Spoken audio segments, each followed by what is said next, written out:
साल 2014 से एक कहानी शुरू होती है। पायल नाम की लड़की, एक लड़का जिसका नाम जहांगीर होता है, उससे बहुत सारी बातें किया करते थे। बात करते करते कब 4 साल बीत जाते हैं पता ही नहीं चलता।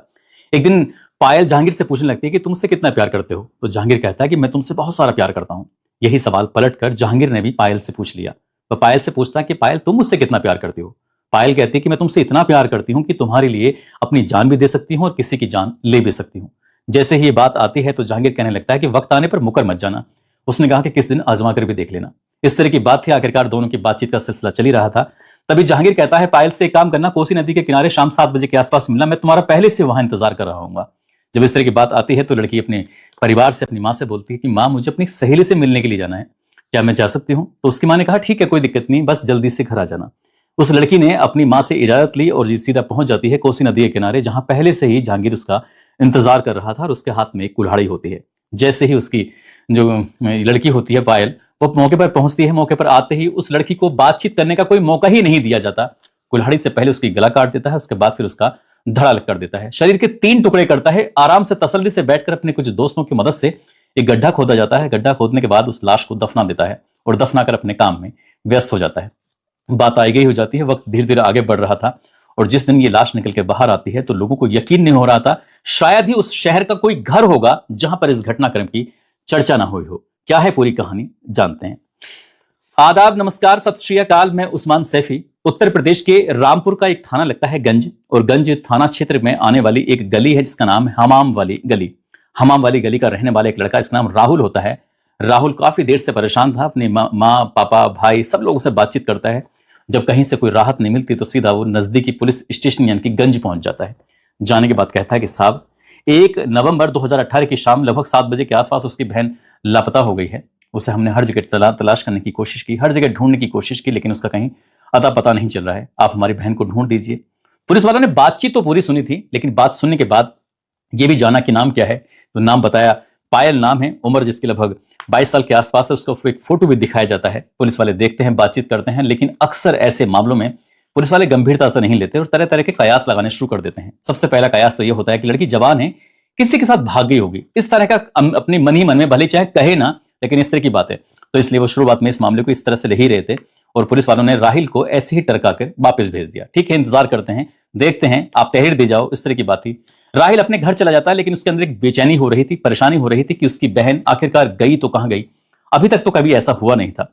उसकी अम्मी, उसके पापा, उसका भाई और जो आसपास के 2-4 लोग थे फिर अगले दिन फिर से थाने पहुंच जाते हैं। अब पूरा दिन सुबह से लेकर शाम हो जाती है, लेकिन पुलिस के कान पर इस बात की जू नहीं रेंगती है। आखिरकार परिवार वाले दुखी थे, परेशान थे। जाकर अब उनका एक सिलसिला शुरू हो जाता है। पहला दिन, दूसरा दिन, तीसरे दिन, चौथे दिन, 5वें दिन, 6ठे दिन लगातार जाते थे, थाने बैठ जाया करते थे, बड़े साहब के आने का इंतजार करते थे और साहब से रिक्वेस्ट करते थे कि साहब, बेटी लापता है या बहन लापता है, उसे आप ढूंढ दीजिए, तलाश कर दीजिए। कब धीरे धीरे करके ऐसे 12-13 दिन बीत जाते हैं, पता ही नहीं चलता। लेकिन पुलिस ने ना इसमें कोई मुकदमा दर्ज किया था, ना ही पुलिस ने अपनी तरफ से कोई अच्छी कोशिश की थी जिस आधार पर उस लड़की का कहीं पता निकाला जा सके। आखिरकार जब 13 दिन हो जाते हैं तब 13 नवंबर 2018 को पुलिस को थोड़ी बहुत दया आती है या शर्म आती है। आखिरकार एफआईआर दर्ज कर ली जाती है और जैसे एफआईआर दर्ज होती है उसके बाद फिर पुलिस ने सीडीआर की मदद से, सर्विलांस की मदद से ये देखने की कोशिश की कि लड़की का नंबर कहां चल रहा है, किसके पास था, किस किस से कॉल हुई है, किस किस से बातचीत क्या करती थी। ऐसे करते हुए एक नाम आता है इमरोज नाम का। इमरोज नाम का लड़के का नाम आता है। उसको पुलिस पकड़ती है। पकड़ने के बाद उससे पूछताछ करती है। पूछताछ करने के बाद उससे पूछती है कि आखिरी बार पायल से तुम्हारी ही बात हुई थी, लेकिन लड़की है कहां, उसके बारे में मुझे पूरी जानकारी चाहिए। जब उससे पूछा जाता है तो पुलिस उससे उस लेवल पर, उस स्तर से बात नहीं कर रही थी जैसे पुलिस का एक काम होता है बातचीत करने का। पुलिस ने यहां सिर्फ महज औपचारिकता निभाई और औपचारिकता निभाने के बाद इमरोज को उन्होंने जेल भेज दिया। इमरोज जेल चला जाता है। लड़की का कहीं आता पता नहीं चलता। फिर से 13, 14, 15, 16, 17, 18 इस तरह से तारीख तर तारीख बीतती चली जाती हैं। घर वाले फिर से थाने आ जाते हैं। थाने के सामने आकर बैठ जाते हैं, बातचीत करते हैं, बार बार पुलिस से रिक्वेस्ट कर रहे थे। आखिरकार वक्त और बढ़ने लगता है। वक्त और बढ़ने के बाद फिर उन्होंने पूछा कि आखिरकार तुम्हें किस किस पर शक है, किस पे नहीं है। तभी वो कहते हैं कि सब साल 2014 की बात है। जहांगीर नाम के एक लड़के से हमारा बेटी का रिश्ता तय हुआ था और रिश्ता तय होने के बाद इन दोनों के आपस में खूब सारी बातें हुआ करती थी और हमें पूरा का पूरा शक है कि लड़की को गायब करने में उसके मंगेतर यानी कि जहांगीर का ही हाथ है। जैसे पुलिस वालों ने ये देखा जाना तो उसके बाद फिर मंगेतर का पता करने की कोशिश की तो पता चलता है कि मंगेतर जो होता है, जिसका नाम जहांगीर होता है, वो तो सलाखों के पीछे है। किसी पुराने मामले में वो जेल जा चुका है।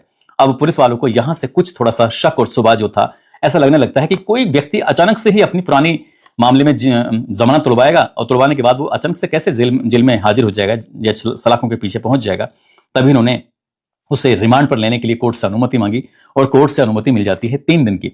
24, 25, 26 नवंबर 2018 ये 3 दिन थे। 3 दिन में उससे रिमांड पर लेने के बाद उससे बातचीत कर सकते थे, पूछ सकते थे और वो पूछने के बाद ही बताएगा कि आखिरकार वो लड़की है तो कहाँ है, कहाँ नहीं है। पहले दिन जब पुलिस उसे लेके आती है, उससे बातचीत करती है, तो उसने वो दिन कैसे गुजार दिया पुलिस को भी एहसास नहीं हुआ। और पुलिस के सामने जब पहले भी 1-2 बार उसका नाम आया था, लेकिन पुलिस ने पहले भी इतनी गंभीरता से नहीं लिया था। उसके घर वालों ने जो भी अपनी तिगड़मबाजी लगाई थी वो तिगड़मबाजी लगा देता है, लेकिन पुलिस पर जब लगातार दबाव बढ़ने लगता है, घर वाले, परिवार वाले, शहर के लोग अब ये कहने लगते हैं कि हम सड़कों पर उतरने के लिए मजबूर हो जाएंगे अगर आपने इस मामले को गंभीरता से नहीं लिया। आखिरकार 24 तारीख जब गुजर जाती है तो 25 तारीख आती है। दोपहर का समय था जब उस लड़के ने कहा कि साहब मैंने उस लड़की की हत्या कर दी है, हत्या करने के बाद उसका जो शव है वो दफना दिया है, दबा दिया है। पुलिस वालों को लगता है कि कुछ राहत की सांस। उन्होंने पूछा कि कहाँ है, उन्होंने कहा साहब यहाँ से थोड़ा दूर पड़ेगा, यानी कि रामपुर शहर से सीधा आपको राजस्थान के अजमेर में जाना पड़ेगा, यहां से लगभग 650 किलोमीटर के आसपास है। पुलिस वाले जब ये बात सुनते हैं तो पुलिस वाले के एकदम से चेहरे खिल जाते हैं और चेहरे खिलने वाली बात यह थी कि अब तक जो अंधेरे में तीर चल रहा था अब शायद सही बात उन्हें हासिल हो सकती है। सीधा पहुंच जाते हैं वो अजमेर। अजमेर जाने के बाद जहां पे उस लड़के ने कहा कि मैंने हत्या की है, यहां पर उसको दफनाया गया है, वहां हर जगह ढूंढा जाता है, तलाश किया जाता है, लेकिन वो लड़का सिर्फ और सिर्फ रिमांड के जो 3 दिन मिले हुए थे, पहले दिन उसने वैसे ही गुजार दिया था, दूसरे दिन उसने जानबूझकर ये बताया था कि रामपुर से यानी कि अजमेर है, ताकि वहां जाने में वक्त लगेगा और वहां से आने में वक्त लगेगा, और जैसे आने जाने में वक्त हो जाएगा उसकी रिमांड खत्म हो जाएगी, और जब रिमांड खत्म हो जाएगी तो वो सलाखों के पीछे पहुंच जाएगा। आखिरकार जब वहां जाते हैं, वापस लौट कर आ रहे थे, तब पुलिस वालों की जो अंदर का जमीर था वो जाग जाता है। पुलिस वालों का गुस्सा बढ़ जाता है और पुलिस वालों को ऐसा लग रहा था कि ये बेपढ़ा लिखा इंसान हम लोगों को मतलब बेवकूफ बनाने की कोशिश कर रहा है। पुलिस वालों के पास चंद घंटे थे और चंद घंटे होने के बाद ही पुलिस वालों ने अपनी शक्ति से उसे पेश आए, और शक्ति से पेश आने के बाद आखिरकार जहांगीर से जब पूछा जाता है तो पूछने के बाद उसने पूरी कहानी उगल दी, पूरा राज उसने उगल दिया। वो बताता है कि साहब पायल उर्फ जैनब नाम की जो लड़की होती है उससे उसका रिश्ता लगा हुआ था। साल 2014 से हम लोग बातें किया करते थे, बहुत सारी बातें करते थे। बात करते करते कब उसकी बातें मुझे खराब लगने लगी, नापसंद आने लगी, इस बात का पता ही नहीं चला। और इसी बीच में उत्तराखंड के रामनगर की रहने वाली एक और लड़की से उसकी दोस्ती हो जाती है, उससे नजदीकियां बढ़ जाती हैं। उसी लड़की से उसने निकाह करने की पूरी तैयारी भी कर ली थी। और यही बात जब पायल को पता चल जाती है तो ये बात पायल को पता चलने के बाद फिर पायल को बहुत ज्यादा गुस्सा आने लगता है और पायल जिद पकड़ने लगती है कि मैं तुमसे ही शादी करूंगी, चाहे कुछ भी हो जाए। हालांकि जहांगीर ने उसे समझाने की तमाम कोशिशें की, उससे पीछे छुड़ाने की तमाम कोशिशें की, लेकिन पायल ने एक रट लगा ली थी कि तुमसे ही प्यार करती हूं, तुमसे ही शादी करूंगी, तुम्हारे साथ ही पूरी जिंदगी जीनी है। आखिरकार जब जहांगीर लगातार परेशान होने लगता है तो जहांगीर ने सोचा कि क्यों ना इसे रास्ते से हटाया जाए। इसके लिए उसने एकदम फुल प्रूफ एकदम प्लानिंग की, और ऐसी प्लानिंग की जिससे क्या वो पुलिस को भी चकमा दे सके, और वो लगातार 26-27 दिन तक पुलिस को चकमा ही दे रहा था।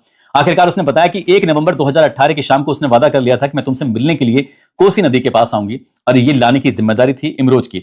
इमरोज को जब उस लड़की ने बताया कि फला जगह मिल जाना, तभी वो उसे बाइक पे बिठाता है। बाइक पे बिठाने के बाद रास्ते में आगे उससे जहांगीर मिलता है, और जहांगीर और इमरोज उस लड़की को पायल को लेकर सीधा पहुंच जाते हैं कोसी नदी के किनारे, जहां पर कृषि फार्म हाउस उनका बना हुआ था। वहां जाते ही पहले से ही उनका जो नौकर होता है, जिसका नाम निसार होता है, निसार ने अच्छा खासा गड्ढा खोदा हुआ था, और गड्ढा खोदने के बाद वो इंतजार कर रहा था कि वो कब आएंगे मालिक लोग। यहां पर जो ये इसका जहांगीर का पिता है ताहिर, वो भी मौजूद होता है। और इसी बीच में इत्तेफाक से प्रभजीत सिंह उर्फ सागर भी पहुंच जाता है, और एक रिश्तेदार होता है जिसका नाम दानिश होता है।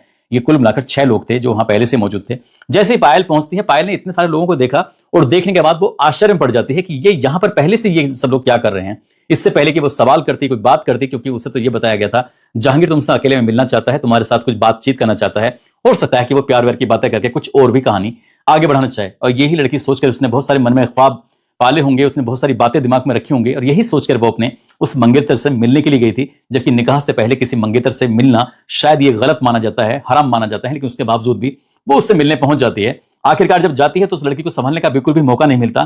कुल्हाड़ी पहले से हाथों में थी, और जहांगीर ने उसके एक के बाद एक 3 टुकड़े कर देता है। 3 टुकड़े करने के बाद उसकी लाश को वहां पर आराम से दफन कर देता है, दफना देता है, और सबके सब लोग अब अपने अपने कामों से निकल जाते हैं। आखिरकार 27वें दिन जाकर उस लाश को जब बाहर निकाला जाता है तो 3 टुकड़ों में लाश मिलती है, पूरी तरह से सड़ चुकी थी, गल चुकी थी। और जो निशानदेही के आधार पर उस लाश को कब्जे में लेकर जब बोरी में रखकर सीधा पोस्टमार्टम हाउस लेके जाते हैं तो परिवार वालों ने हंगामा करना शुरू कर दिया। हंगामा इसलिए करना शुरू कर दिया था क्योंकि पुलिस ने एक नाम को निकाल दिया था। पुलिस वालों से घर वाले कहते हैं कि हम किसी भी कीमत पर अब इसमें पोस्टमार्टम नहीं कराएंगे। तब पुलिस वालों की सांसें फूलने लगती हैं। आखिरकार पुलिस वाले परिवार वालों को समझाते हैं, बुझाते हैं, क्योंकि पुलिस वाले अभी तक जो कहानी सुना रहे थे परिवार को बिल्कुल भी यकीन नहीं हो रहा था, क्योंकि पुलिस वाले चाह ही नहीं रहे थे कि वो लड़की मिल जाए। शायद यही वजह थी कि जब वो जो CDR पहले निकाली गई थी, वो बाद में निकाली गई थी, वो शुरू में निकाली जा सकती थी। जो इमरोज से पूछताछ हुई थी, जब भी जहांगीर का नाम सामने आया था, तो जहांगीर के साथ साथ और नाम भी सामने आए थे। पुलिस अगर चाहती तो अपना काम कर सकती थी, और इसलिए वो जमानत तोड़ के निकल जाता है। शायद उसे वहीं से कहीं ना कहीं रास्ता मिला होगा। कुल मिलाकर जब पुलिस ने सभी आरोपियों को पकड़ा, गिरफ्तार किया, गिरफ्तार करने के बाद जेल भेजा, और उसके लड़की का DNA भी लिया था, सब कुछ होते होते फिर मामला चार्जशीट लगती है। महज 40 दिन के अंदर चार्जशीट लगाई जाती है। अदालत में चार्जशीट लगने के बाद लगभग 7 साल के बाद इस मामले में फैसला आता है। तारीख आती है 27 जनवरी 2026, और ADG फर्स्ट अजय कुमार दीक्षित की अदालत ने सभी आरोपियों को आजीवन कारावास की सजा सुनाई, साथ ही 35-35 हजार रुपए अर्थदंड भी लगाया। और जैसे ये सजा सुनते हैं तो ये हंसने लगते हैं, मुंह पर ताव फेरने लगते हैं। और जब ताव हद तो तब हो जाती है जब पुलिस वाले पकड़ के उन्हें वैन के अंदर लेके जा रहे थे, तो वैन के अंदर जाते जाते चाहे वो जहांगीर हो, चाहे उसका बाप ताहिर हो, इमरोज हो, निसार हो, दानिश हो, या प्रभजीत सिंह उर्फ सागर हो, सभी हंसते हुए मुस्कुराते हुए ऐसे जा रहे थे जैसे उन्होंने कोई मेडल हासिल किया हो, जैसे ओलंपिक में कोई पदक जीत के लेके आए हो। और यही बात सोशल मीडिया पर बहुत ज्यादा चर्चाओं का विषय बन जाती है कि एक लड़की की हत्या की जाती है, न केवल हत्या की जाती है बल्कि उसके 3 टुकड़े किए जाते हैं, और 3 टुकड़े करने के बाद उसको दफन कर दिया जाता है, और बहुत ही प्लान्ड ये मर्डर होता है। लेकिन अफसोस की बात यह होती है, घर वाले, परिवार वाले कहने लगते हैं कि हम ये सोच रहे थे कि इस मामले में उम्र कैद नहीं, आजीवन कारावास नहीं, बल्कि इनको फांसी की सजा होनी चाहिए, लेकिन उन्हें फांसी की सजा होती नहीं है। इसलिए परिवार के लोगों ने ये उच्च अदालत में ये अपील दायर करने का निर्णय लिया है, ताकि इन्हें बड़ी से बड़ी सजा मिल सके। और बड़ी से बड़ी सजा होती है या तो आजीवन कारावास या फिर फांसी की सजा। अपने देश में वैसे भी फांसी की सजा होती नहीं है, कम ही होती है। दोस्तों, इस पूरे घटनाक्रम को सुनाने का उद्देश्य किसी को परेशान करना नहीं है, किसी का दिल दुखाना नहीं है, बल्कि आपको जागरूक करना है, आपको सचेत करना है। जाते जाते आपको यह भी बताना है कि उनकी चेहरे पर मुस्कुराहट, उनकी मूंछों पर ताव की सिर्फ एक ही वजह थी, वो जानते थे कि कानून का किस तरह से मजाक उड़ाया जा सकता है। यही कारण है कि वो जानते थे कि उन्होंने कत्ल कर दिया है, और इसलिए वो 27 दिन तक पुलिस को यूं ही घुमाते रहे। अब पुलिस क्यों घूमती रही, क्या उसके पीछे का क्या प्रलोभन था, क्या नहीं था, ये तो खैर पुलिस वाले ही जान सकते हैं। लेकिन अभी भी उनके दिमाग में शायद यही चल रहा होगा कि बहुत जल्दी वो सलाखों से बाहर आ जाएंगे, और जिस तरह का कानून है शायद किसी दिन वो ऐसे ही घूमते हुए दिखाई देंगे। लोग उनके बारे में ये कहेंगे कि ये वो लोग हैं जिन्होंने एक लड़की की हत्या करने के बाद उसकी लाश के 3 टुकड़े कर दिए थे। दोस्तों, आप सब लोग अपना ख्याल रखें, सुरक्षित रहें। जय हिंद, जय भारत।